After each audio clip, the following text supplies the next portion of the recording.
ملک حاصل کیا اسلام کے نام پر۔ آج پاکستان دنیا میں ایک سیکولر سٹیٹ کا روپ دھار چکا ہے۔ کہاں ہے لا الہ الا اللہ؟ 1973 میں ہمارا آئین بنا، 1973 میں اسلامی نظریاتی کونسل بنے، 1973 سے آج تک تمام قوانین کا جائزہ لیا گیا۔ اگر کوئی خلاف اسلام قانون موجود ہے تو قرآن و سنت کے مطابق قانون کی سفارشی کی گئی، سفارشات کی رپورٹیں ایوان میں آ گئی، لے کر دی گئی۔ کوئی آپ ایک نشاندہی بحیثیت اسپیکر کر سکتے ہیں کہ سن 1973 سے لے کر آج تک اس کونسل کی سفارشات پر اس پارلیمنٹ نے ایک قانون سازی بھی کی؟ ایک۔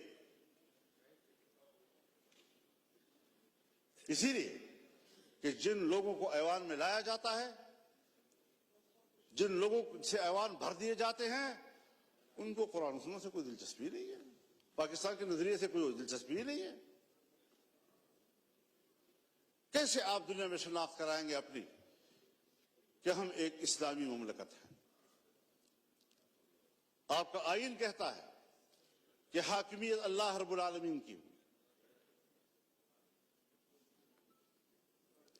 اور ہم روئے زمین پر اللہ کی نیابت کرتے ہوئے، عوام کے نمائندے روئے زمین پر اپنے مملکت پہ اللہ کی نیابت کرتے ہوئے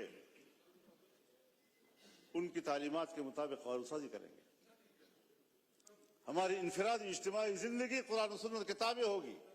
یہ میں نہیں کہہ رہا، میرا آئین کہتا ہے، یہ میرا آئین کہتا ہے کہ اسلام پاکستان کا مملکتی مذہب ہوگا۔ یہ میرا آئین کہتا ہے کہ قانون سازی قرآن و سنت کے تابع ہوگی۔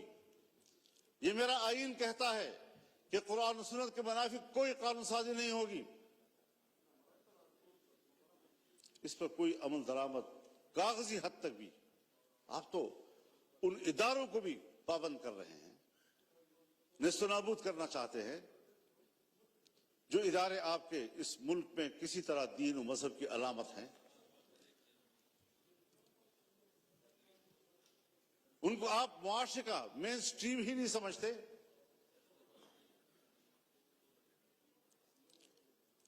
تو جس نظریے پر ملک قائم ہوا تھا 75 سال میں، اس کا بھی ذرا حساب لگا لیں آپ کہاں کھڑے ہیں۔ اور ممکن ہے بہت سے لوگ سمجھیں کہ مذہب نہیں ہے تو کوئی چیز نہیں، کوئی مسئلہ ہی نہیں ہے۔ لیکن بہت سے لوگ ہیں جو جمہوریت کی بات تو کرتے ہیں، مذہب کی بات بھلا نہ کریں، جمہوریت کی بات تو کرتے ہیں۔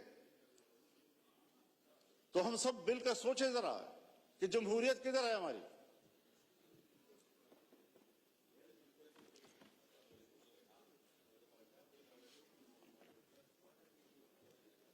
سن 1954-55 سے 58 تک نیم مارشل لا، اور 58 سے لے کر 71 تک مکمل مارشل لا، 77 سے پھر مارشل لا، 99 سے پھر مارشل لا، اور ہم کمپرومائز کرتے رہے۔ یہاں اسی ایوان میں ہم نے قانون سازی کرنا چاہیے۔ چیختے رہے ہم لوگ کہ صاحب یہ جو کچھ آپ کر رہے ہیں قرآن